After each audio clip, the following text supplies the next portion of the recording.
Three. Good evening, everybody. Welcome to the planning board of December the 6th. Grab your mic. Sorry.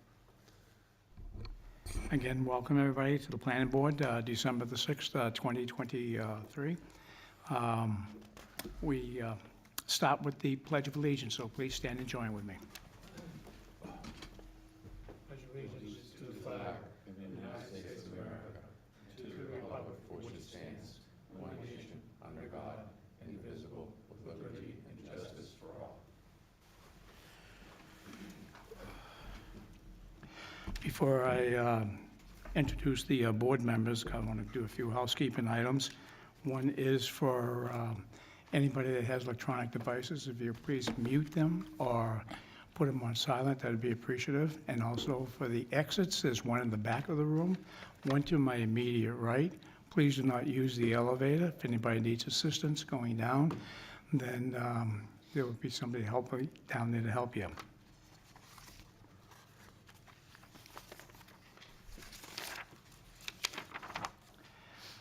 We also continue on with the virtual and in-person meeting. By the virtual, those that want to attend can go to www.zoom.us, and then you can enter the ID, meeting ID 754-663-912. Or you can call, and I'll give you one of the numbers, 646-558-8656. And again, the meeting ID is 754-663-912. When we do get to a public hearing, if you want to join, you can star 9 to raise your hand and you'll be noticed then, or star 6 to toggle the mute and unmute sign. There's a possibility one of our board members may be joining, so Mr. Provencher, who's doing the controlling of the cameras and so forth, will let us know if that member is able to join. So with that, I'm going to start with the introductions of the members. We'll start with the planning director, Mr. George Cioris. Good evening. Town administrator representative, Mr. Randy Chase. Good evening. Mr. Dan Healy. Good evening. Member. Town representative, councilman, Mr. Good evening. Sorry. Dave Granesi. Dave Granesi. And on the far right, again, Mr. Owen Provencher. Good evening. We have Mr. LaRue, the town engineer. Good evening. We're introducing for the first time a new member, Mr. Brian Fishman. Welcome, and we appreciate you signing up for this here. And then we'll also have the secretary, that's Mr. Andy Myers. Good evening. We have the vice chair, Mr. Dave Nelson. Good evening. And I'm John O'Connor, and I'm the chair. So with that, we move on to escrow. And the first escrow we have is project name Bridgeway Christian Church. Developer is the same. Escrow account is the same. Escrow type letter of credit. Parcel ID location 03117-025, 145 Rockingham Road. The action they request is that to please approve release number 2 in the amount of $24,066.72 for the above noted project. The amount to retain is $7,387.20. This escrow is non-interest bearing. So moved. Do we have a motion? Second. We have a second. All in favor, say aye. Aye. Oppose? Abstain? So the motion passes. I also wanted to digress for a second here, and I apologize. Our recording secretary is Lisa Carvello, and she's sitting over there in the corner. Good evening. Thank you. The next escrow that we have is project name Ahern Nichols Family Dentistry, PA. Developer is the same, escrow account is the same, escrow type is letter of credit. Parcel ID location, PID 3626 32 Pinkerton Street. Action they request is please establish letter of credit 140, number 146, issued by Pentucket Bank for the above noted project in the amount of $71,057.35. The expiration date will be November 29th, 2024. So We have a moved. motion. We have a motion. Do we have a second? Second. We have a second. All in favor, say aye. Aye. Opposed? Abstained? Motion passes.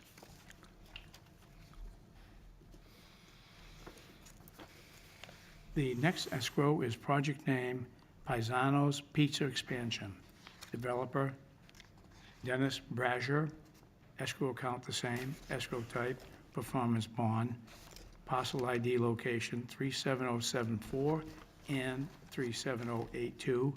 Numbers 4 and 6 Chester Road. They request, please establish a performance bond number 6680-3256, issued by Western Surety Company for the above noted project in the amount of $34,764.50. The expiration date will be November 2, 2024. So moved. So we have a motion, we have a second. Mr. Chairman, I have to abstain from this one. So I'll second. You do it, your second? Yeah, I was second. Okay, the second was Mr. Nelson. The second was Nelson. Yeah. Okay, thank you. All in favor, say aye. Aye. Opposed, abstain? Abstain.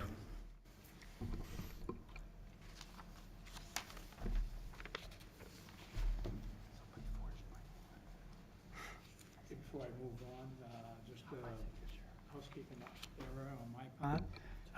Brian Fishman is sitting for Richmond Melody, who is absent tonight. So as a alternate, he's now acting as a full member. So I wanted to make that official for the record. So with that, we have the approval of minutes of November the 15th, 2023. Mr. Chairman, if there's no objections, I move to approve the minutes. Second. Is there any comments, changes, recommendations? If not, all in favor say aye. Aye. Abstain? Abstain. So we have one abstain. And He's going to abstain all night. I'm motion sorry, passes. Mr. Chairman, who abstained? That would be Brian Fishman. Thank you. Okay, moving on to other business, we have a third request to extend approval for Keystone Dairy, PID 5-39, 74 Rockingham Road, the residents of Skye.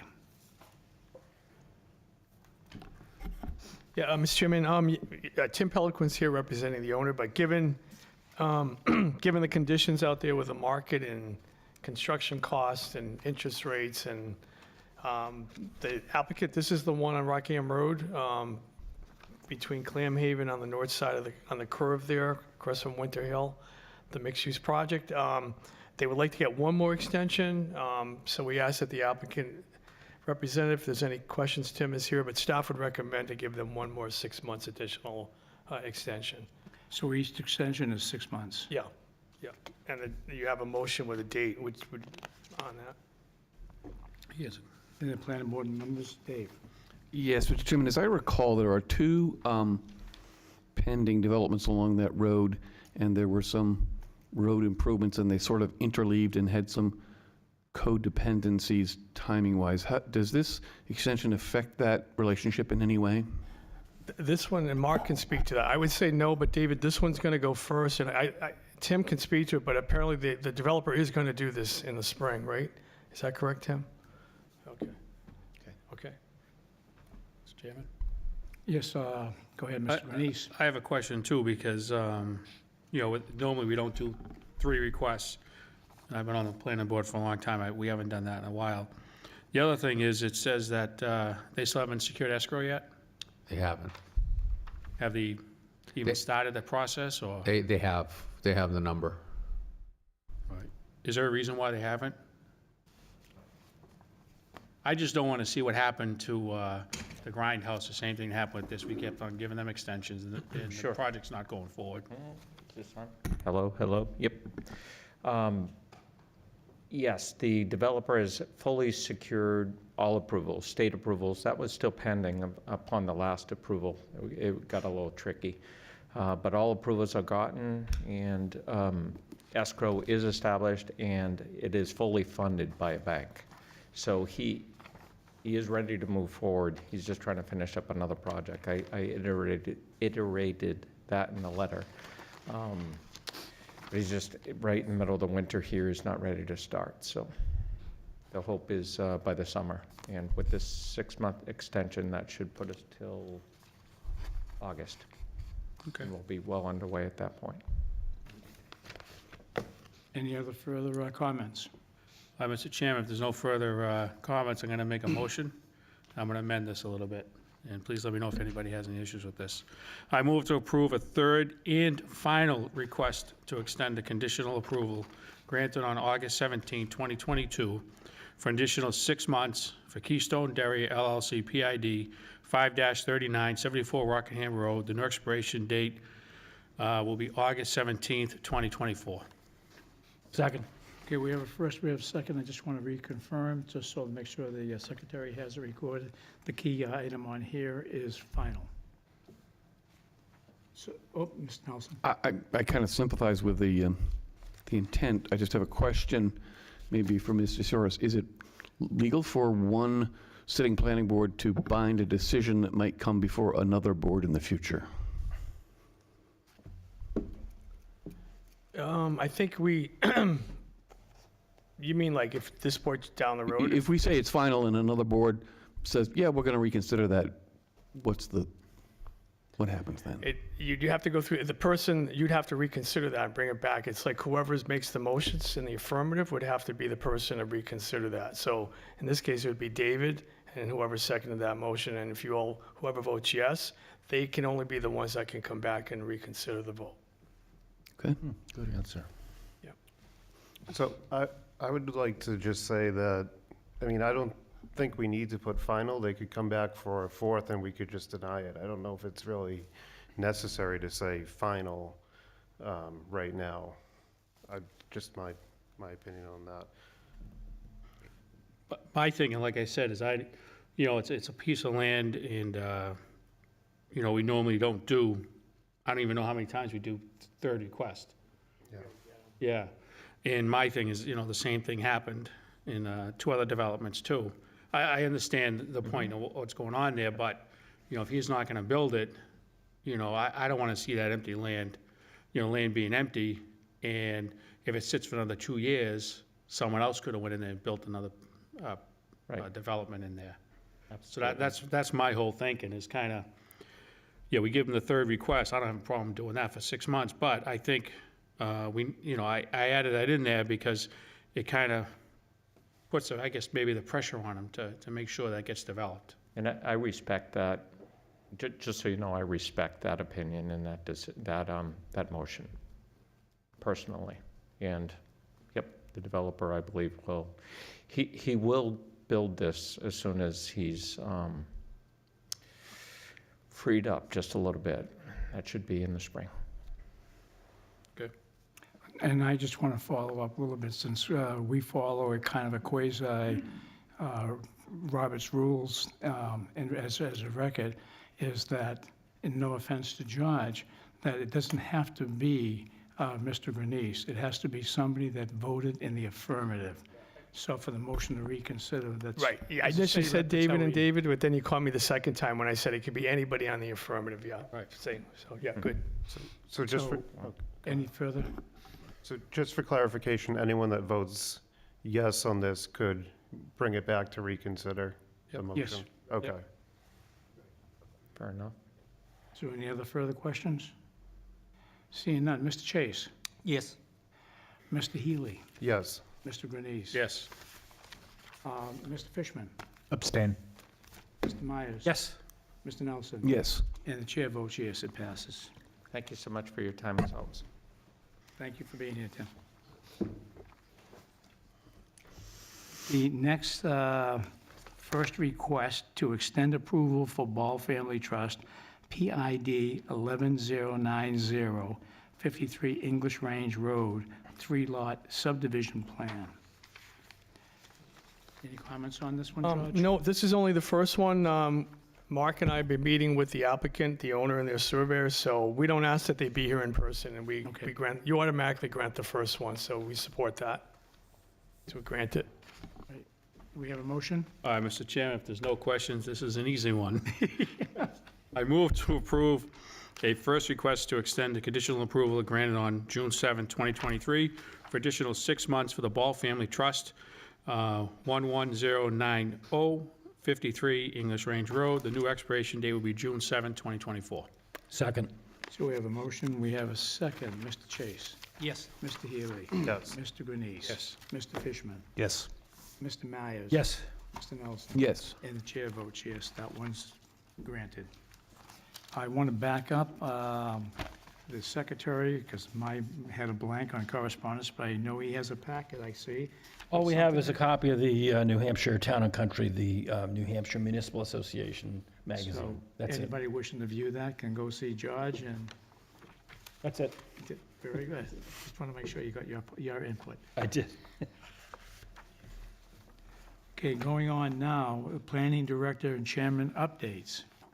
I don't have any updates, but just a reminder for the newer members, our next meeting, we won't be meeting the rest of this month. Our next meetings will be after the holidays, which will be January 3rd and January 17th. So happy holidays to everybody.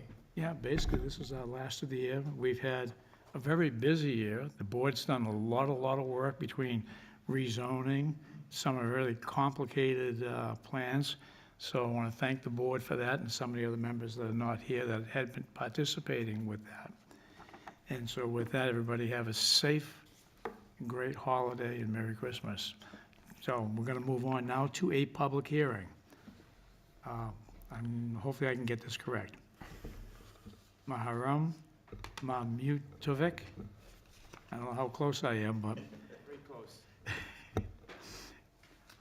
It's PID 37043, 1 Pinkerton Street, acceptance and review, site plan determination, parking lot expansion.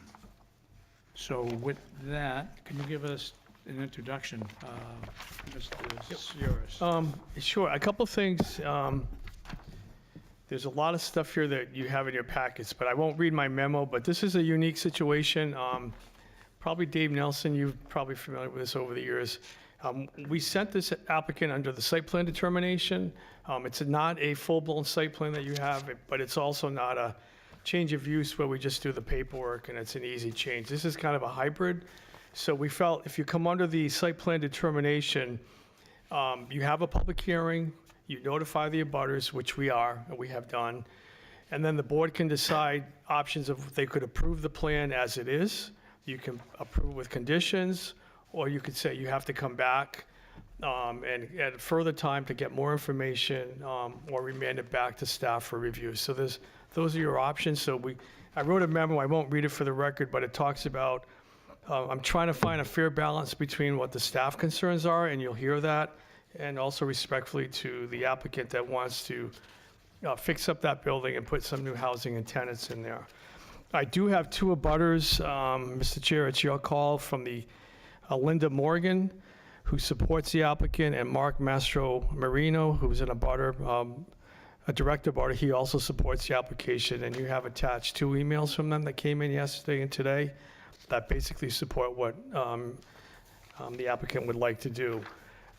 You have minutes from the Highway Safety Committee, so I think what I'm going to do is I'm going to turn it over to the applicant and Earl Sanford from Sanford Engineering, hear from them, get some feedback from the planning board, and then you guys can decide what direction you want to go with this. The applicant does not have any department head signatures.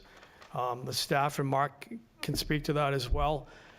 That's one of the things that they don't have. The applicant has a legal right to move forward, but they did not obtain any of the department head signatures because there's still some concern about the parking situation, and I'll let the applicant talk about that in more detail. And before I let you start, this is a comment for the members of the board, is that you're seeing this plan for the first time. So typically, a week and a half, we usually get information forwarded to us from the planning department, so we can review it over the weekend and so forth prior to the meeting. So this has completely changed as compared to what we were originally asked to look at. So, No. No, you were sent, the application was sent, the applicant came in, so we sent you the materials the Friday before. So nothing's changed from what, the plan that you have here? I'm sorry. You have a plan that shows the parking, you have the plan that shows the apartments upstairs and the layout, and then you have the TRC minutes and the Highway Safety Committee minutes. So nothing's is changed. that on the computer that was sent to us? Yeah, this is what I sent to you on your packets.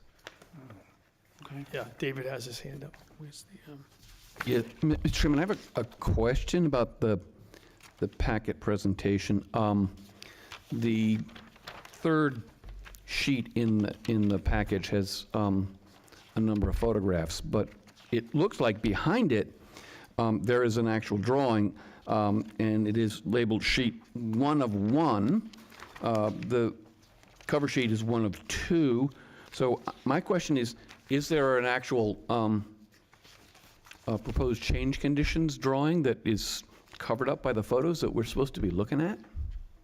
No. Then what is the sheet 1 of 1 that looks like it has a drawing behind the photos? Something that the photos were placed on, I guess. I didn't do it, but. Correct. That was, it's not intended to be part of the photos. It was just the surface that they laid. Okay, so we have an existing conditions drawing, and then we have some sightline distance drawings. Do we have a revised conditions drawing or no? No. Okay, thank you. And then just another question for, Well, we did revise, there's one revision. Before we send it in here. Okay, but the one they have is the revised, the last revision, so. Yes, thank you. and a question for you, George, because I watched the ZBA, because the ZBA gave them a variance. Correct. Which was commercial, but at that time, they weren't going to be doing anything on the third floor, and the second floor was going to be commercial. And now it's apartments. Yeah, well, the only, let Second me, and third, so does that change with the ZBA? They no, still I'll read it for the record because you have that in your package, but the applicant was given a variance back in December 3rd, 2020. And it said the variance was to allow the reestablishment of commercial mixed use at that property, and the zoning board approved that 5-0. So the reestablish was, for folks that may know that property, remember there was an antique store on the first floor, and there was a bike shop on the first floor. The upstairs were vacant, and then it was purchased by the applicant. There were 2 apartments on the first floor, and then you have the businesses that are there now. So he would like to put residential on the second and the third floors, and that's what the zoning board gave the variance for, to reestablish that mixed use. Does that turn it into a multifamily? It's in the multifamily zone, so the variance allows him to put the mixed use and have the apartments there. Okay. Yeah, no problem. Mr. Bigelow. It's kind of complicated. So with that, please introduce yourself and your co-partner over there, and explain what you're presenting to us tonight. Good evening, Chairman. Good evening, Planning Board. My name is Muharrem Mahmutovic. I'm the owner of 1 Pinkerton Street. I purchased this property back in 2018. Today, what we are trying to accomplish, and I'll just read the summary application, providing a new engineering site plan to further improve the parking situation at 1 Pinkerton Street. When the entire building is occupied, there will be a total of 5 apartments and 1 commercial space. Currently, the first floor is occupied, 2 one-bedroom apartments and 1 commercial space. We are proposing 3 additional apartments on the second floor and 1 on the third floor. The layout of the building will remain the same, as will the paved area of the parking lot of the property. The goal is to obtain full approval for full occupancy and obtain building permits for the 3 additional apartments at 1 Pinkerton Street. With the proposed 10 parking spaces on site and 3 additional parking spaces off-site that will be shared with public. In addition to the 13 spaces There are close to 30 off-street parking spaces within 1,000 feet of the building. Previously and historically, the building only had six parkings designated during full occupancy of the building for larger parking need per code than what is proposed today. The 3 additional parking spaces will be similar in nature as the other 8 located within 500 feet on 28 bypass between 1 Pinkerton Street and the rotary on 28 bypass. Further, we already have obtained the zoning variance, as was explained earlier, to allow mixed use of this building where commercial was only used before. We also have gone in front of the TRC review board as well as the Highway Safety Committee and addressed the concerns. The reason we went from 10 parking spaces that was initially presented during the zoning hearing, because that's all what we wanted to do and we got approved, and now we go into 13, is because we got pushed back at the planning board that we needed more parking spaces, and we thought, how can we achieve that and stay within the footprint or close to the property? So we worked obviously with Sanford Engineering to see if we can possibly get these 3 additional parking spaces on 28 bypass, which, like I explained earlier, some of these are very close in nature. What we're trying to do already exist further down the road. So we're doing the construction on these and to make them the same as the other 8, and with all the rules that apply to the other 8 as well, which is 2-hour parking. There couldn't be overnight parking or longer than 2 hours. So it'd be a perfect scenario for, currently there's a retail store on the first floor for somebody to come in, park in those spots, shop, and then, be on their way and not use the 10 spots in the parking space. So that was the whole idea behind adding 3 more parking spaces on 28. That's kind of the quick summary of why we're here. Obviously, I have Earl Sanford here from Sanford Engineering, who worked with us on this plan since we went the first time to the zoning board. And any questions regarding that we can address. I don't know if you want to go.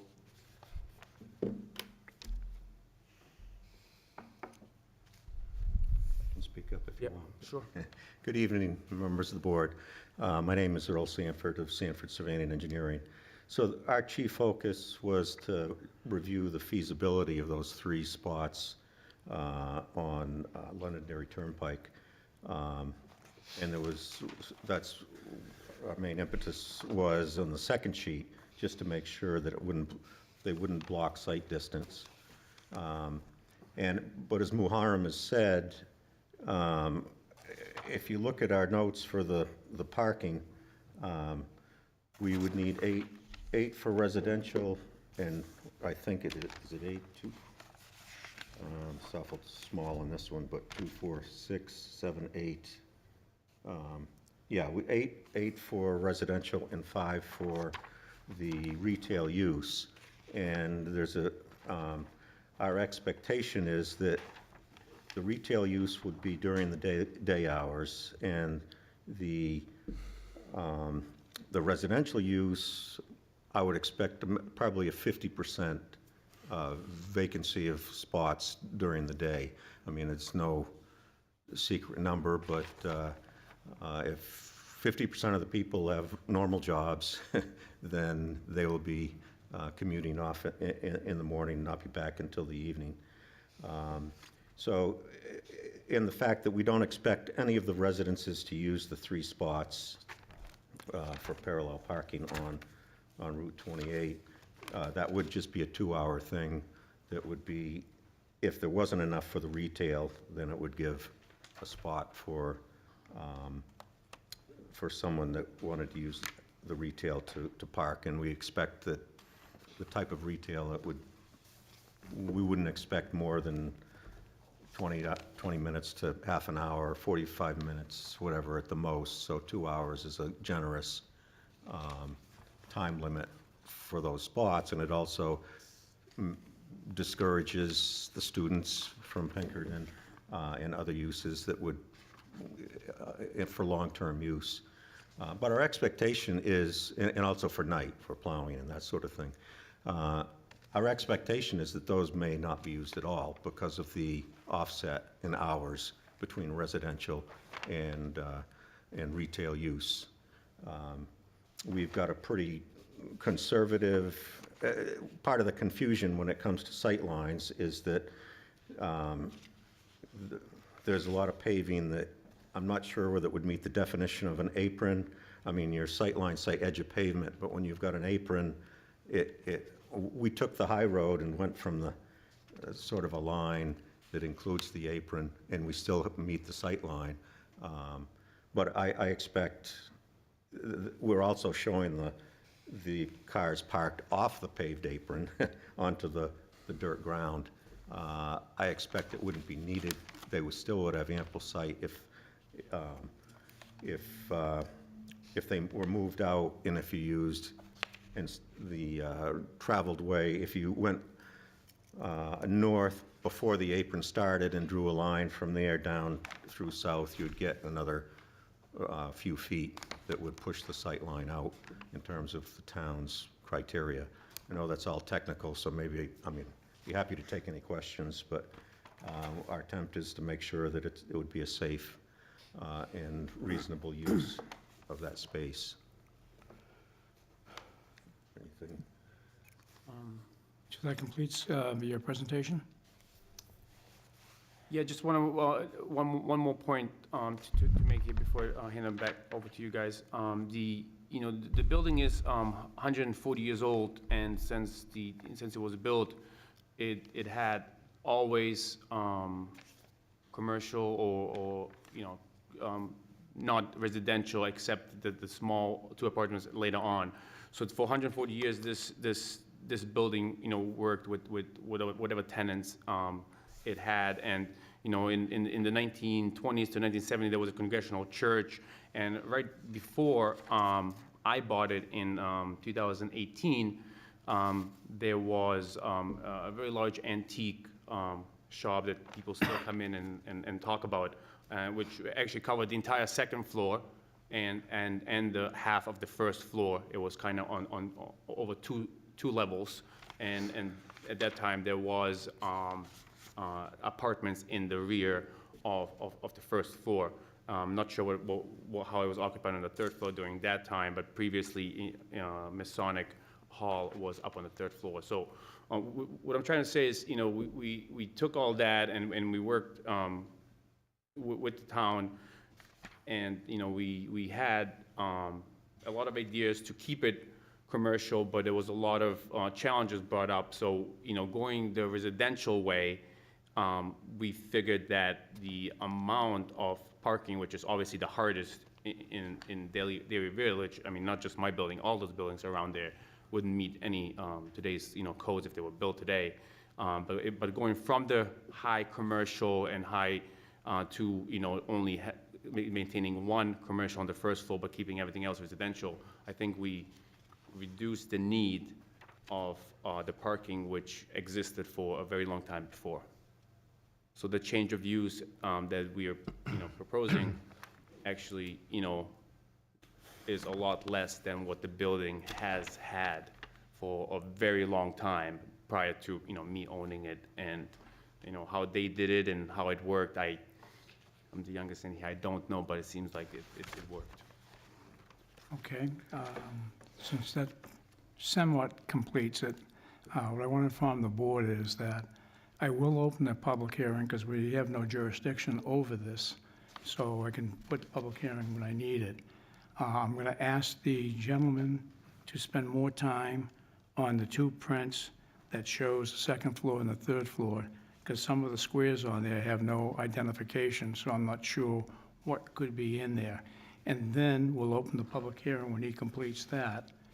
And then from there, if we close the public hearing, I'm going to turn it over because Mr. LaRue has some probably technical information for us that could, save us for questions back and forth.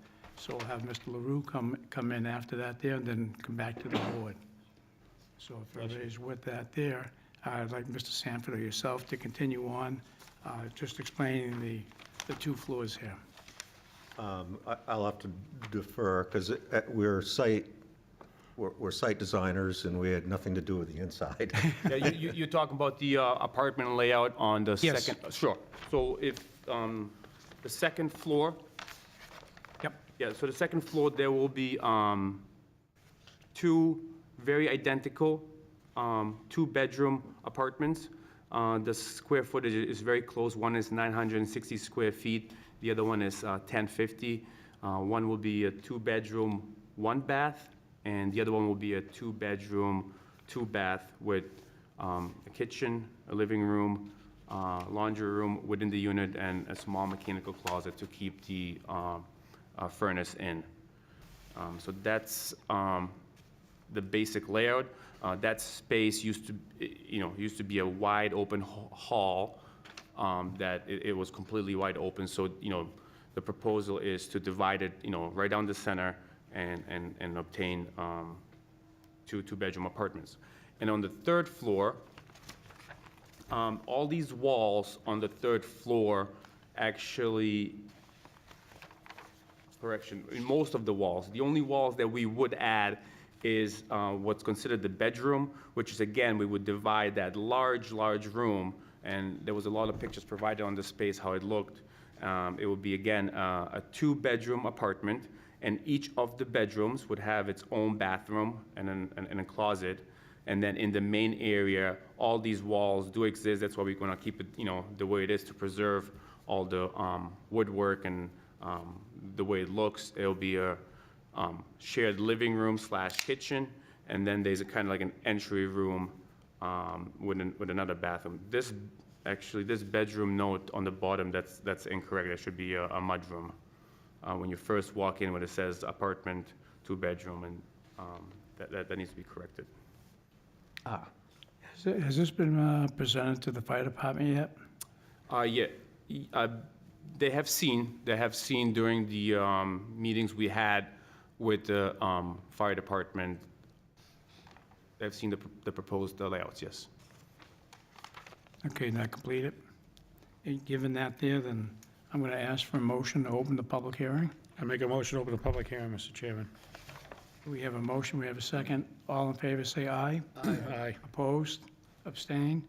The public hearing is now open. So if you don't mind sitting there, I don't know if this gentleman's going to come up, but anybody wishing to speak, please come forward, state your name and your address, and I'll check with Mr. Preventure to see if anybody's online. Seeing none, rise online, Mr. Chair. Okay, thank you. Mr. Chairman, seeing no one online and running to the podium, make a motion to close the public hearing. Well, just a minute, Mr. Cios wanted to say something. Yeah, about it. I'm He sorry, wants to Dave. introduce the Yeah, it's two- okay. I have two abutters that wrote, do you want them to be read into the record? Yes, Just for the please. record, if you bear with me, Dave, okay? Because they were read into the record on the Yeah, zoning I board, told too. them I would read it into the record, so you have a record. So the first one is dated December 4th. This is from Mark Mastro Marino at 16 North Main Street. Dear Chairman O'Connor and members of the board, although prior commitments will prevent us from attending the public hearing of December 6th, at which Maharam Mahopovic, sorry, Mohammed, if I correct incorrectly, recent application add 3 parking spaces to his property at 1 Pinkerton Street. We wish nevertheless to express our hearty approval as owners of 16 North Main Street and the abutters most directly affected by the plan, and do so by respectfully submitting this email and letter to your board. As with all of his previous actions in preserving the valuable structure of Association Hall, the social and cultural center of Derry Village from 1875 to 1970, Mr. Mahopovic's current plan to enhance 1 Pinkerton Street's economic viability has thoughtfully considered a balanced approach, retaining as much as possible the 19th and early 20th century character of the original building while accepting necessary compromises to modern realities and practical considerations. His persistence in attempting to earn a return on his investment while increasing the viability of Derry Village as a thriving center within Derry's cultural district and preserving the area's historic resources is laudable and deserves encouragement. Sincerely, Mark Mastro Marino and Arvila Mastro Marino. The second one I got today, this is from Lori Morgan, who's the owner of the Tom and Chickpea business that's currently occupying the building. Although prior commitments will prevent me from attending the public hearing for December 6th, at which Mr. Mohopovich's recent application to add 3 parking spaces of his property at 1 Pinkham Street will be reviewed, I wish to express my full approval as a tenant and business owner of Tom and Chickpea located within 1 Pinkham Street, Units C and D, and do so by respectfully submitting this email letter to your board. The addition of the parking spaces on Route 28 bypass will benefit all inhabitants of the building.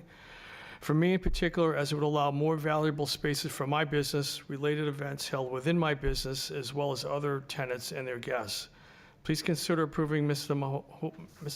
Mohopovich's proposal, as I cannot foresee any downside or negative impact the additional spaces will create. Please include my feedback as part of the proceedings. Sincerely, Lori Morgan, owner, Tom and Chickpea. Okay, thank you very I much, talked Judge. fast, I apologize, I was kind of going quickly there. So I just wanted it for the record. Okay, with that, I believe we have a motion. Yep. I don't know if there was a A second. second. There was a second. So all in favor of closing the public hearing? Aye. Aye. Aye.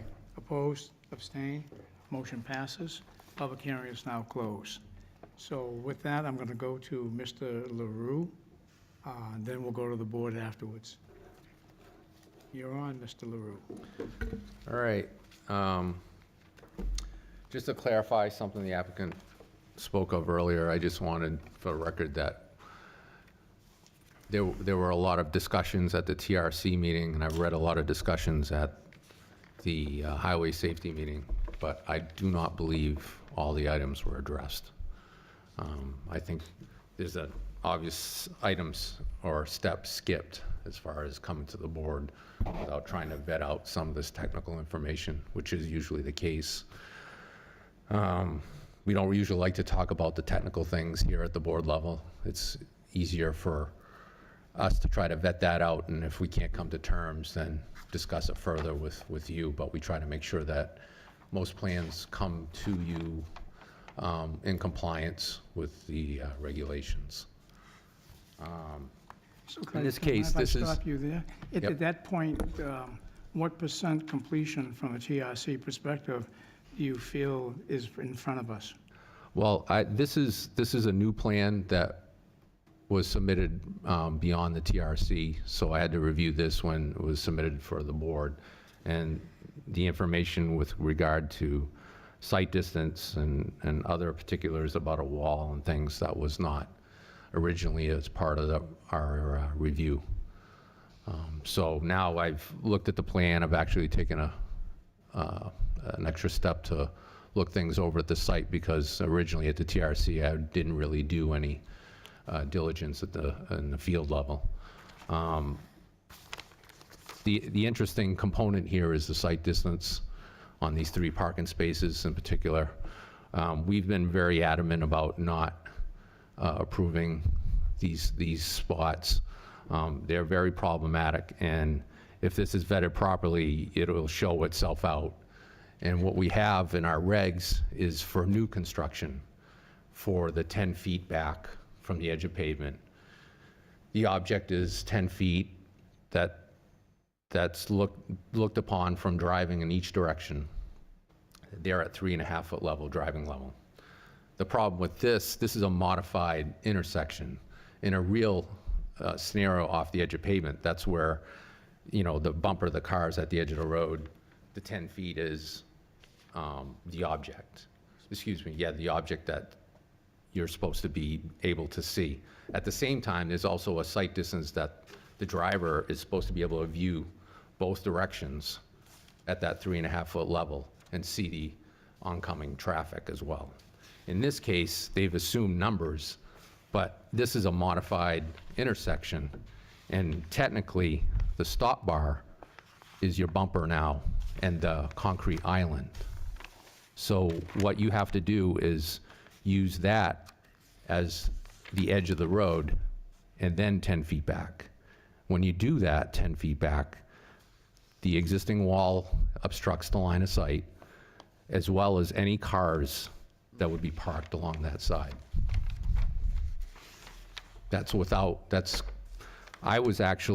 I got on my belly just to see for myself from the ground. I looked up to that side, and all I saw was a wall, from the stop sign all the way back to the 10 feet. So it's a non-conforming situation now. If you add parking, it'll be further exacerbated. Is it possible to ask a question?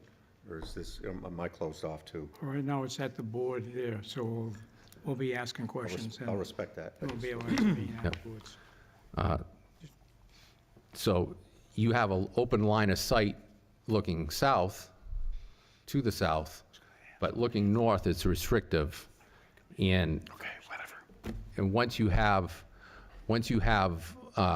add winter maintenance to this, and some of the other features that are proposed, like a wall, I don't care if the wall's a foot high or 4 feet high, you're not gonna be able to park these cars up against that structure. You have to open a car door that's only 8 inches off the ground, a lot of times. And nobody can really manage this parking scenario. Cars are generally gonna be parked, most people are gonna be afraid of some sort of obstruction on the right side of the vehicle and park away from it, just because they don't have spatial reference to make sure that they can get close enough to get into lines. It's not practical, it's not reality. As far as the other site issues, there are some deficiencies as far as parking sizes in the existing parking lot as is, but with the amount of cars, you have 9,000 cars going through Pinkerton Street every day. That's the average count. You have 15,000 cars combined going from, coming from the north-south to the circle, along, between the two roads, once they meet. We've had a lot of accidents. We had a fatality there last year. The average wait time for somebody to take a straight shot to Nesmith or to take that left is over a minute and 10 seconds. And you can't expect that this is gonna be something that's gonna be improved upon, where you're going to add more possible, if somebody parks a box truck, a plumber's truck, you're not gonna be able to, or you can get around that. Now we're asking cars to come out in the intersection to look over there.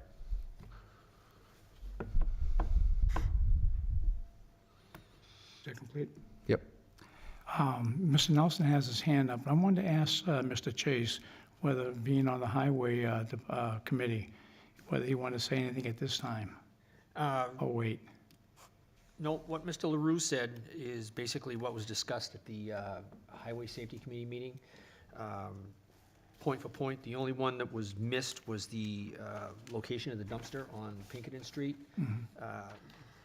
The way it is right now, if nothing is in that spot, the truck can stay fully off the road to empty the dumpster, but once that in parking space, I forget which number it is, number 1.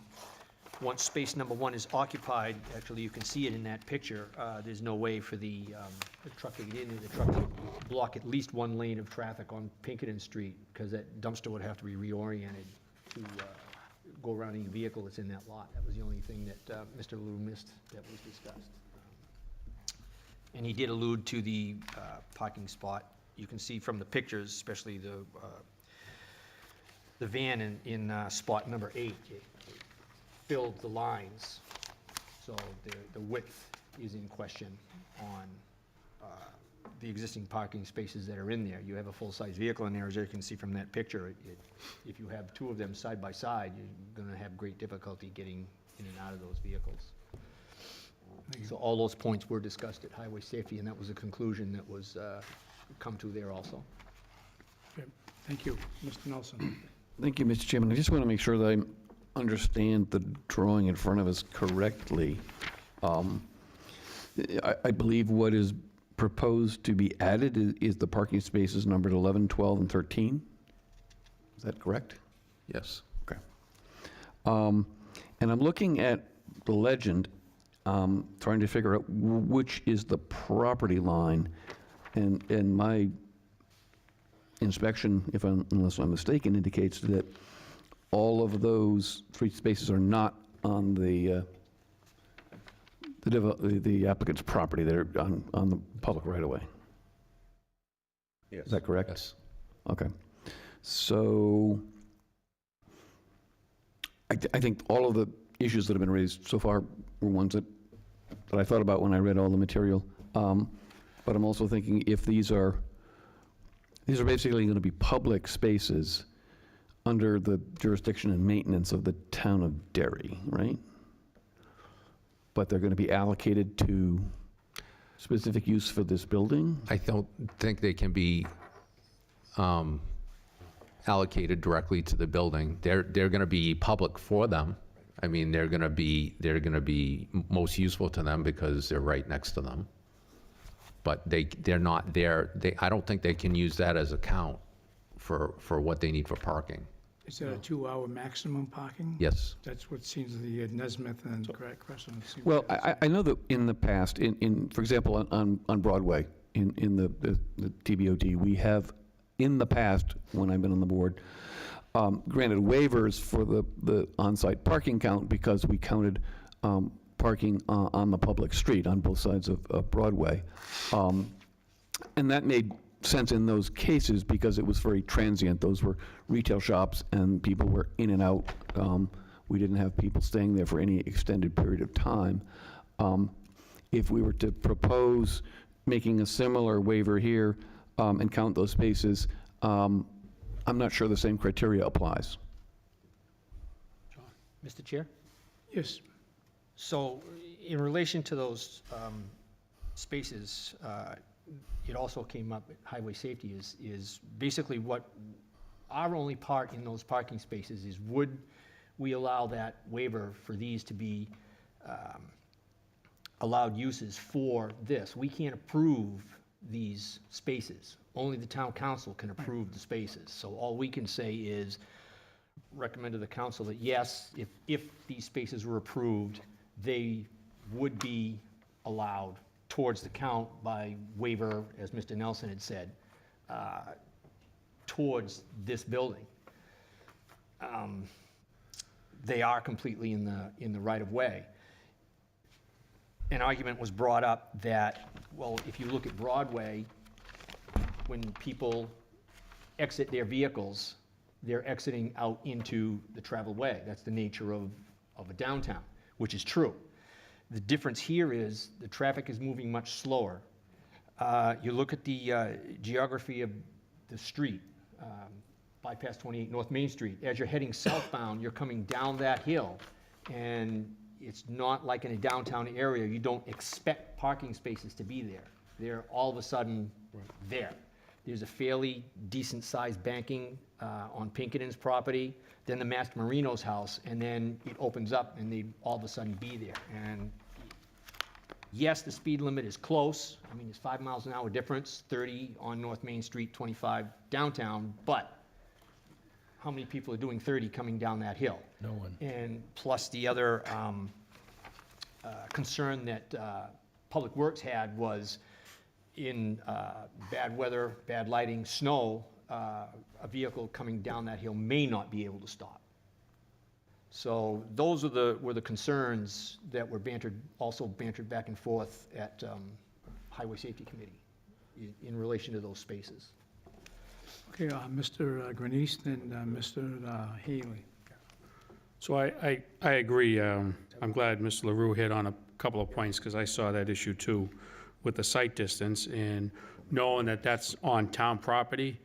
The issue is that during the wintertime, there is no overnight parking on any streets in town. So trying to make this part of your development, I wouldn't be in favor of this because of that and because of the site distance. And then same thing what Mr. Randy Chase was saying, people coming down down that hill. It just, we've never, the years I've been on the planning board, we've never approved a plan like that with parking spots. To what Mr. Nelson was saying, some places downtown, when they got approved in the past, they had letters from other business owners that were only open certain hours that the people can park their spots, you know, there. We've done that with some restaurants downtown in the past, and that's actually part of it's in one of the deeds of one of the downtown restaurants. So I think you guys need to look at parking or change something, because I don't think that's a good idea, putting those 3 spots on the bypass on town property. And if that was gonna happen, then anybody could park there. The person who, if they're having a party, the next house up, north of your building, could park there. So I think that's gonna be a huge safety concern. And if I understand Mr. Chase correctly, the town council will have to approve these 3 slots. We have no purview over these 3 slots. Correct. We cannot create the parking. That's up to the town council, has to create any parking spaces on town Want to make sure that was right of way. clear. Yes. And I believe, Mr. Healy, you had a question. Yeah, for this development, how many parking spaces are actually required for them to have there? Because I mean, I wouldn't count the ones on the street as parking for them. So how many would be required? It's on here. Well, that's what it says for total. Is that how many are required? Okay. And then my other comment, it kind of echoes what everyone else has been saying. That intersection already, I think we should be looking at ways to make it safer, that intersection. Adding these 3 spots would go in the opposite direction. And as Mr. LaRue said, we had a fatality there earlier this year. So I think making spots on the street in that area is a very bad idea. Mr. Myers? I do not want to pile on. I just want to say that I agree with what people are saying about the parking, and I'm looking at that photograph 3, which I believe is where spaces 11, 12, and 13 would go, and nobody goes, Randall, nobody goes 30 miles an hour down that road. You and I both know that. People go 60 down that road, or 50. The only time they might go 30 is when, in the morning, in the afternoon, when Pinkerton is letting in and out. So, you know, once you put a wall there on photograph 3, there's not enough room to park a car there. And as everyone else has said, but as I know through what I do for work, that's a horrible intersection, and everything should be done by this town to make it safer and not put additional obstructions in that intersection. That's all. Okay, anybody else? I'm gonna make one more comment, Mr. Because then I want to open Chairman. up, because Mr. Sanford had a question. So I do want to say, I like what you're doing with the building. You know, you revitalize a 150-year-old building, you have a business in there, you want to put apartments in there. This is a site plan determination. I think, I would like to see a revised plan without those parking spots. Redo your parking lot, so the dumpster's not obstructed. I think it was Mr. Chase or someone said with that spot number 1, you know, figure out where to put the dumpster, make the parking spots, bring them up to our regulations, and then look at it, and then, with the site distance stuff, what Mr. LaRue was saying, with a more completed plan, and then you're gonna have to ask the board for a waiver for the parking spots. And the board's done that in the past. I think if this was more of a completed plan, take that out and redo the parking lot a little bit with the dumpster. You know, I would like to see that. I would agree. Mr. Sanford, I believe you had a question, or you had a Just statement? other factors, I don't disagree with what's been said. It's just, when you back up 10 feet off the line, you're already obstructed between the wall and the building. So if you go by that criteria, the cars will be shadowed. So I don't see that as a driving force, because even now, they have to go in front of the stop line to get the sight distance, and but I agree, we want ultimate safety. The stop line is quite a ways back on that street. And the other part, as far as coming down the hill, I don't know when there's an apron that's been put on there, you can see on the plan, where there is parallel parking to the north of them. So you have historic, if someone's gonna hit a car, they probably would have done it by now, because there's a parallel parking spot there.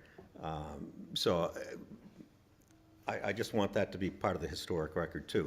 This isn't a new scenario to do a parallel parking on that side of the street and north of the building. I believe it's only one spot, but still, we would be taking that spot and putting 3 more in front of it, if it was allowed. I get it, I get that. And again, as far as absolutely wouldn't want night parking there anyway. We don't need it for the residences, and no business is going to be operating after hours. So, yes, I agree with the factors, but there are other somewhat mitigating. If I'm not here to I don't want to get into a back and forth. We want to work and collaborate for the best design ways. That's the bottom line. Well, I just want to follow up on what Mr. Grenice had said earlier. This board, in the past, has approved with a contract or with an agreement in letter form of other businesses to be able to supply parking. Now, I spent a lot of time down there today, and I know personally as a former state rep standing on the corner doing sign waves of these facilities that rent out. One facility, without naming them, has over 125 numbered facilities that they rent to the kids up at Pinkerton. Same with a couple of other facilities, both on the south side and the north side. So that is going to be an easier solution to other than these problems right there. And then whoever is part of the parking up there, part of the fee. So that was just my comment. Right. Yeah. And I got Mr. Grenice, then Mr. Chase. So, thanks. Thank you, Mr. Chairman. So I'm looking at Google Street View again, and I don't know if Owen can bring it up, but I see that you're talking about the apron where it looks like it's new pavement. I don't know when this was put online, but there's like stairs coming down. Is that what you're talking about? That's a parking spot? Is that the It would apron be you're talking about?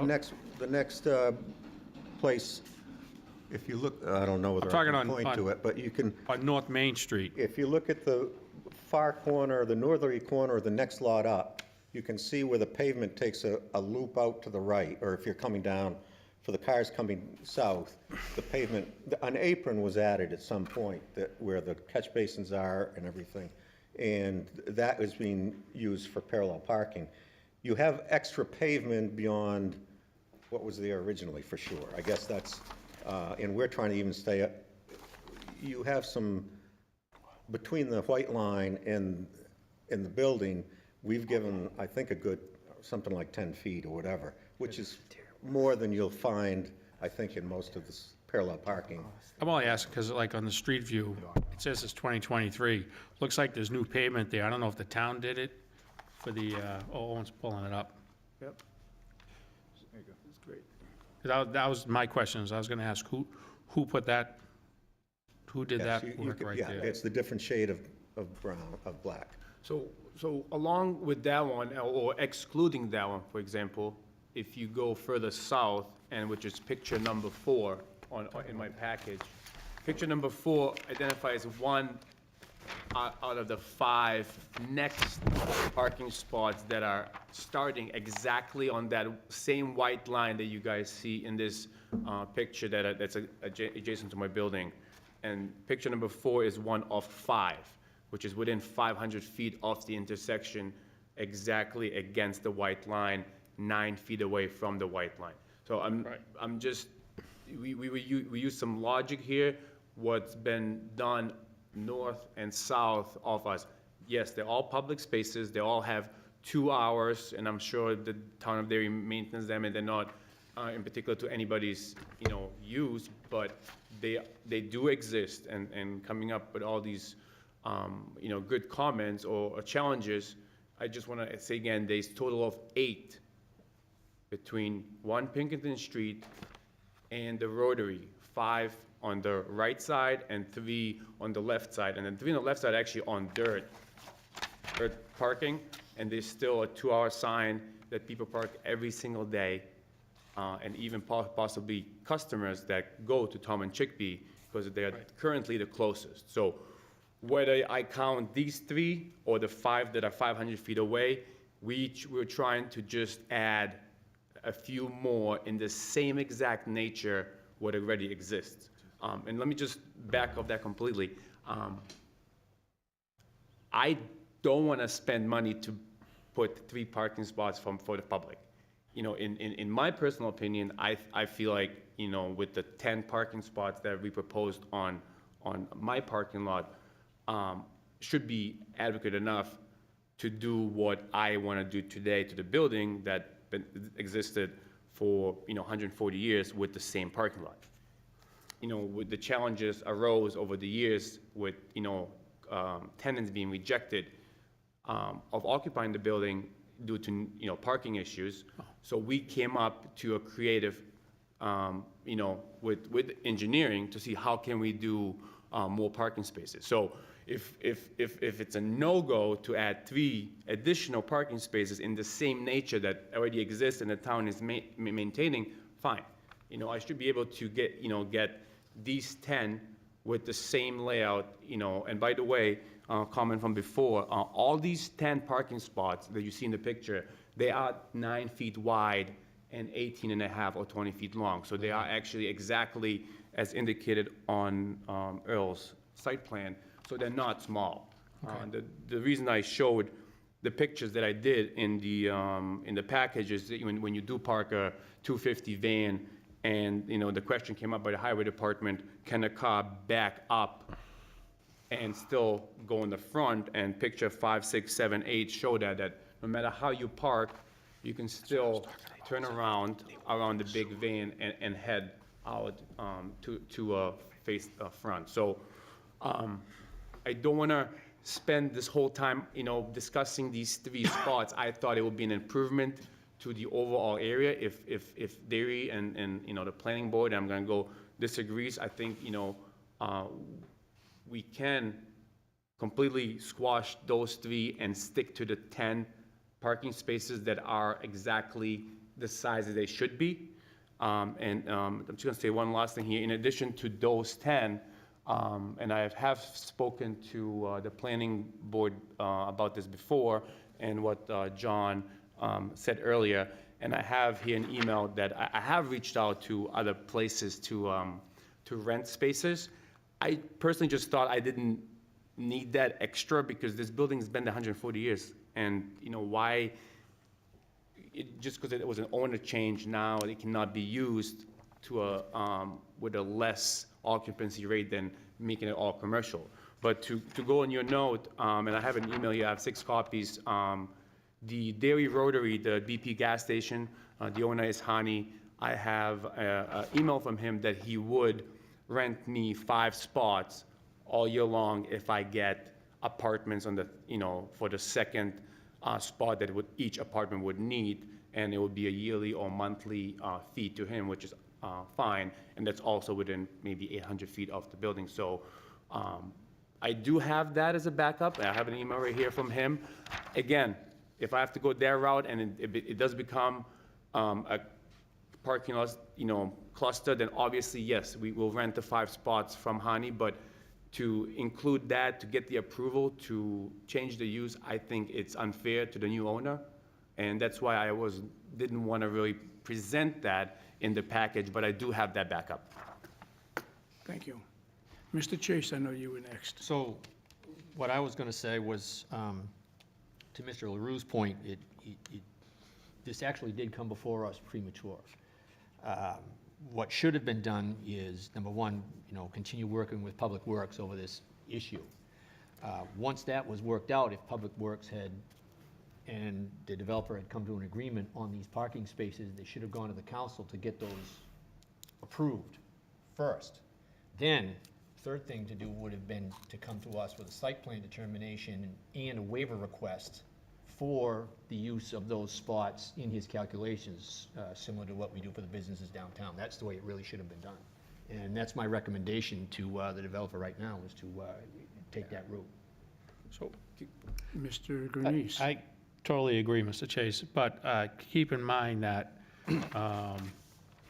if they went to if they did come to us in the council and we did approve it, that would be public parking, and there's a wintertime restriction in place. You can't park overnight anywhere, public streets in Derry. So I think that would be another issue, too. Mr. Nelson? Yes, thank you, Mr. Chairman. I understand the historic nature of the building and the references to, the existing conditions of it dating back 140, 150 years. I'll just suggest that 140, 150 years ago, people were driving horse and buggy. Derry was a very different town. These days, a lot of homes have like 3 cars because a lot of people are living at home.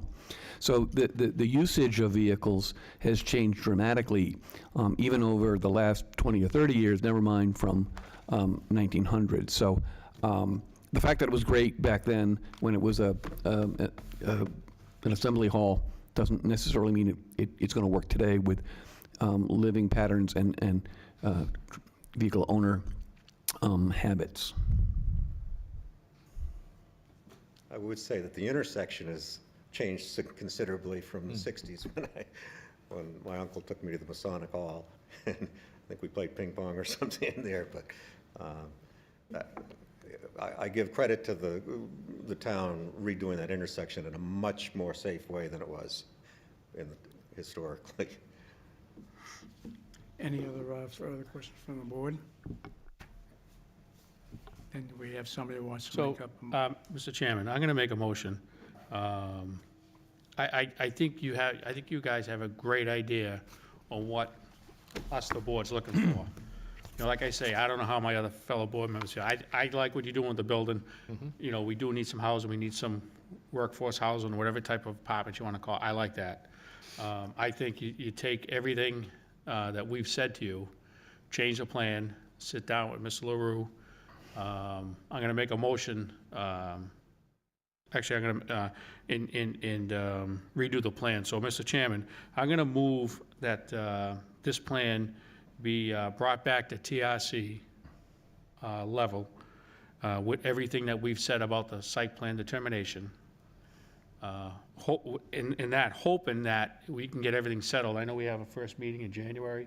Maybe you can come back, because I know there's no other meeting. Maybe you can get it back on the agenda for the January meeting and take all our concerns. You know, don't do the 3 parking spots on the side. You know, do that and come with, you know, I'm sure Mr. LaRue would explain everything too. You're gonna have to come in with a waiver for the parking spots. For what parking spots? Well, because you won't have enough for the property. So you'd have to have a request a waiver for our regulations, because you won't have enough parking spots. And like I said, we have approved that in the past. So that's why I'm making a motion to bring it back to TRC, so you can clean up the plan, go back to review, and then come back with a little better plan and you could take also- everything that we've said in consideration. That's why, like Mr. Ciora said earlier, it's a site plan determination. And you can also have an agreement with BP that makes it even easier. Right, yeah, you can make If that BP's a one. part of that too, because then we can take that in consideration. Mr. Chair, Mr. Oh, sorry, Mr. Yeah, Mr. McGrees, if I might make a suggestion for the motion to make a determination that this plan is not eligible for site plan determination under section 170-51, paragraph D. And then add on your instructions to go back to the TRC. All right, so what Mr. Nelson said, I'll move that in going back to TRC. That way there we can get the, Mr. LaRue and everybody on page. Point. Anybody else have any comments before we have a motion? Do we have a second? Was that a motion or a conversation? I don't know what I would be seconding, No, so. he didn't. All right, so He made a motion of what Mr. Let me- Nelson started. let me see the book. Yeah, so I move to, that the board make a determination that this Hold on, application, Mr. Nelson, so I'm going to retract my motion that I made. okay. So you make the motion, and I'll second it. I'm going to make a motion that the board determines that this application is not eligible for site plan determination pursuant to section 170-51, site plan determination, paragraph D, which says, not part of the motion, it says, at a duly public notice hearing, the planning board should consider the applicant's request and make a determination as to whether or not the applicant's proposal is eligible. So we're making determination it's not eligible. Go back to TRC. And then that it be remanded back to the TRC for further review. So I second that motion. Okay, and again, just to reiterate the fact that I don't think this board's ever approved any plans without having the TRC block completely signed off and reviewed. You may only have a small, hopefully, hurdle to go through to get to the next phase. I know what you're trying to do is an excellent challenge. I know you've got the Historic Society behind you that hopefully will get grants for you to increase it. I know you were sampling different colors of yellow on the outside today, and the dark yellow was the better one. So with that, Mr. Chase. Yes. Mr. Healy. Yes. Mr. Grenice. Yes. Mr. Fishman. Abstain. Mr. Myers. Yes. Mr. Nelson. Yes. And the chair votes yes. So you get with George afterwards, and then we'll let you know what the next game plan is, when the next meetings will be available for you to get with the DPW and other people that may need to be partaking in this, especially the fire department, because you're going up. So, Thank you very much for I your wish time. Just for the record, Mr. Chairman, if I could, the fire department, yeah, it's okay. The fire department is very key too, Earl, because once you go upstairs on the second, third floor, and that had been discussed when Maharan bought the property with the fire department, it changes the, and I don't want to speak for them, but the life safety and the fire codes change once you occupy those upper floors for the residences. So just something to Yes, yeah. reach out to David Eastman at the fire department, okay?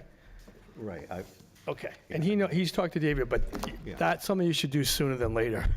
I appreciate that. Thank you, members of the board, for your time and your comments. okay, well, thank you very much. And we're now going into board member comments.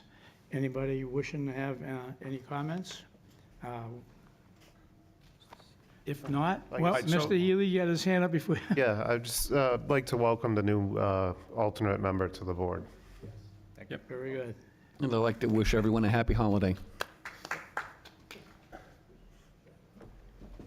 Merry Christmas, happy holidays, however you enjoy it, Happy New Year. I make a motion to Yes, you adjourn. can make the motion. I can't make the I motion. make a motion to adjourn. That one I'll second. So we have a motion to adjourn. All in favor, say aye. Aye.